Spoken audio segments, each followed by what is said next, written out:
So this is the video you've been waiting for. I'm going to give you the signs for the end, for the rapture, the beginning of the 7 years.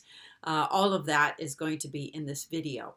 And I'm getting my information for this timeline from Revelation chapter 12, which has the whole 7-year outline in that chapter. So when the Revelation 12 sign appeared, in 2017 over the Feast of Trumpets, I believe that God was pointing us not necessarily to be looking to the stars to see what was going to be happening, but to look at Revelation chapter 12. This was his big neon sign, was the Revelation 12 sign saying, look at Revelation chapter 12. I'm going to tell you the whole story. The book of Revelation is actually written as a series of visions, though most people tend to think of Revelation as one long story. And so even though people know it's not chronological, they tend to read it as though it were. But actually what Revelation is a series of visions, that is smaller stories that are chronological within themselves. That is, within each vision, there's a chronology that's very orderly. But the visions are placed in Revelation in a non-chronological fashion. You have to understand that the story in Revelation is told via symbols and imagery. And Revelation is going to give us the meaning for many of the symbols. And it's also going to point us to places in the Old Testament where we will be able to interpret what the symbols are. But let's take a look at the cast of characters in Revelation 12. It's really important that we understand who each of these symbolic characters represents. The first main character of Revelation is the woman. Now, the woman is Israel. Revelation 12, 1 and 2 talks about a woman clothed with the sun, the moon at her feet, and she has a garland of 12 stars over her head. The 12 stars sort of harken back to Joseph's dream in the Old Testament, where his father and mother, represented by the sun and the moon, and his brothers, the 11 stars, were bowing down before him. So the 12 tribes are represented by the stars. The woman is actually the remnant of Israel, the nation of Israel. So the dragon is Satan, and Revelation 12 will actually tell us that. So we don't even have to guess there. The child represents all present-day believers. So if you believe in Christ, you're born again of the Spirit of God, you're a part of the child. The man-child is actually a different character. The man-child is one who's going to rule all nations with the rod of iron. The child uses a Greek word, teknon, and the man-child is weos arson, a different Greek phrase. And weos is translated as son. And so the woman gives birth to a son, a male, and that is Christ, who rules all nations with the rod of iron. But it says her child was caught up to God and to his throne. The man-child, the one who rules, is not caught up to God and to his throne. It's the child that she is about to give birth to. We're meant to think of believers and Christ as being part of that same baby. And that's just one of the ways that Revelation uses to identify believers with Christ. Michael, the archangel, will appear as himself. Then we have the martyrs who are killed by the harlot. We learn that in other places of Revelation. We have the brethren of the martyrs, and that's the 24 elders who were caught up to God's throne room. The flood is Satan's army. The earth is the Mount of Olives. And the woman's other offspring are believers who come to Christ. They're present after the midpoint. So let's take a look at the actual story. First, we have the big sign, the big reveal, and that is the Revelation 12 sign, that once in 7,000 year astronomical alignment. That took place on a known date. We actually could write it on our calendars. Revelation 12 sign happened here, the second day of the Feast of Trumpets. And remember, the Feast of Trumpets is one long day. Even though it lasts 2 days, the Jews consider it to be one long day. So I date everything from the first day of the Feast of Trumpets, which is September 21st of 2017. And that sign took place in the starry heavens. We have the sun, the moon, and the stars. The second sign is the sign of the dragon, and the sign of the dragon actually takes place on the earth. We're going to use the same cast of characters in each of these scenes. Remember, this is a kind of a movie that we're looking at, or a play. And the first scene actually takes place in the starry heavens. The second scene is going to take place on earth, and we know that because the child is on earth. That is you and me, believers. We're on the earth.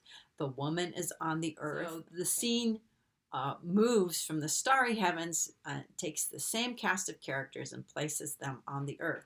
So what happens next? Well, Satan takes his tail and he casts a third of his stars to the earth. And I believe that that's kind of an alien thing. The Space Brothers coming from the stars, and they're going to show up after the Revelation 12 sign happens. So we have a starting date for all the events that take place in Revelation 12. The next thing that happens is the woman is going to be in travail. Now, she may go into travail before Satan casts the stars down. We don't know. It could be after or during or at the same time. In any case, the woman, Israel, will be involved in a war, which is what travail means in the Old Testament. That's the symbol for a conflict, a war that's very, very bad. The dragon positions himself in front of the woman. He is not wanting to devour the woman. He is wanting to devour the child as soon as it's born. So the woman does give birth to the child. That's you and me. And I believe that that is when glorification actually happens, the birth of our new immortal bodies. Then Satan seeks to devour that child. He wants to devour the child as soon as it's born. But before Satan can actually devour the child is caught up to God and to his throne. The child represents believers who will be caught up to God's throne in a rapture. After the child is caught up, the woman flees into the wilderness, and that's the end of that particular scene or that vision. Now we're going to go to the next scene, and that one takes place in heaven. And it actually is taking place a little bit before the woman's getting ready to flee into the wilderness. So it's going to be taking place before the midpoint. So a war in heaven is taking place, and Michael the archangel and his angels are battling it out with Satan, the dragon, and his angels. And finally, they're just cast out to the earth. Present in heaven, watching all this, are martyrs, people who've been martyred, who love not their lives, who were accused by Satan. And they have brethren there, and those brethren are the 24 elders. So the martyrs have brethren who are rejoicing with them. And we know that once the child is caught up to God and to his throne, the child appears in a mature form as the 24 elders in the throne room of God. They are going to be standing before the altar of incense, offering up the prayers of the saints who are on the earth. So the 24 elders and the martyrs are brethren, and they're in heaven rejoicing and giving thanks. And they also say, woe to the earth, for Satan has come down to you, and he's in great wrath because he knows that his time is short. So once the dragon gets to the earth, he begins to pursue the woman who had borne the male child. The male child, again, is Christ. So Satan seeks to pursue the remnant of Israel, but the remnant of Israel flees into the wilderness. Now, the dragon is going to chase after the woman. He's going to pursue the woman with a flood. In the Bible, a flood is an army. It's an overwhelming force that comes after you.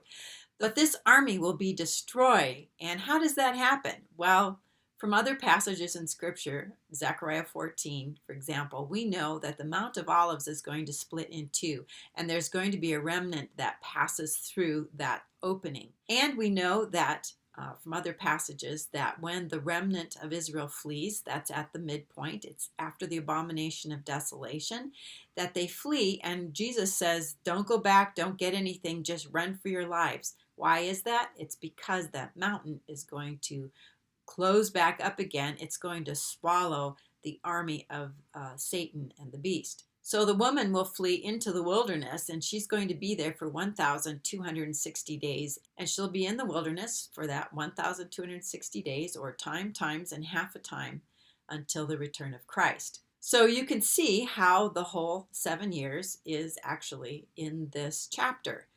if we have the starting date being the great sign which got our attention, then we know that 1,290 days later is going to be the midpoint, what we call the midpoint. It's going to be the time of the abomination of desolation in Matthew 24 and in Daniel 9 and also Daniel 12. But Revelation never talks about the abomination of desolation.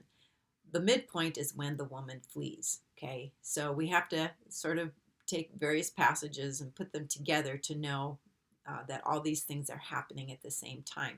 So the woman flees at the midpoint, which is also a known date. That's April 3rd of 2021. And then just add another 1,260 days, and you actually arrive at the Day of Atonement, September 14th of 2024, for the second coming of Christ. And I'm using the dates from Torah calendar and doing the day counts from timeanddate.com. So just taking a look at this, I hope you can see that Revelation 12 is telling us the story of the whole 7 years. It's all there. So you have to have the Revelation 12 sign first. And then we have to have the sign of the dragon, which is actually telling us the story of the events that are going to take place before the midpoint, before the woman flees, okay? Because the child has to be born or raptured before the woman flees into the wilderness. The woman flees at the midpoint. So sometime between September of 2017 and 3.5 years later is going to be the rapture of the child. Well, we're already into this, 2+ years. You don't have a whole lot more time, and we still have to have a whole lot of other things happen before April 3rd of 2021, the midpoint. So what I'm basically telling you is this, that the rapture is going to happen in 2020. The events that we see with the second sign, the sign of the dragon, where Israel is going to be in a war, where there's going to be this alien invasion or disclosure of some kind, where believers get transformed into their glorified bodies, and where Satan tries to keep them from actually getting into heaven before the throne of God, and then the child actually being raptured to God and to his throne. And then the woman flees. That's the midpoint. So you can see there's an order of events here. And what this means basically is this, that the rapture is not an event that's unknown, that we don't have any idea when it's going to happen, because we do. It happens after the Revelation 12 sign and before the midpoint, before the woman flees.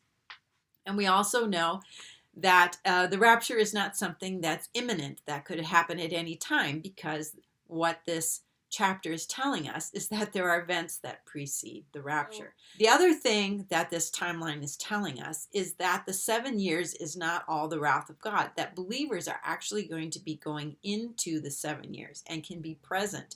There is nothing about wrath in this chapter that says that the wrath of God is being poured out. Nothing about that at all. We also can see that there's 2 timelines here. There's one for Israel that begins when the woman flees. Okay, so we can see Israel present here.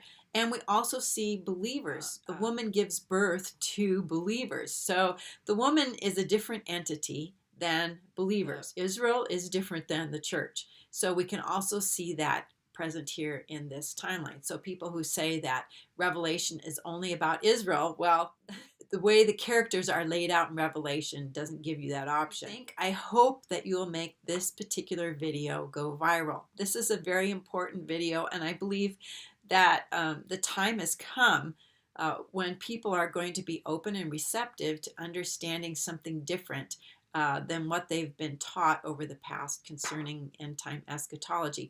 Whether you're pre-trib, post-trib, pre-wrath, mid-trib, it doesn't matter. The truth of the word is the truth of the word, okay? If you can see what Revelation 12 is saying, you may have to throw away some of your preconceived ideas about these things. Actually, go look at the book. Look at the book of Revelation, and you can watch some of my videos too, where I go through basically the whole book of Revelation, where I give you how this stuff is going to play out. So give me a like, subscribe, go to my Brighteon account, subscribe there. Go to my BitChute account, and please subscribe there, because there may come a time when I won't be on YouTube anymore. So till the next video, I pray you'll have a very, very blessed day, and we'll see you on another video.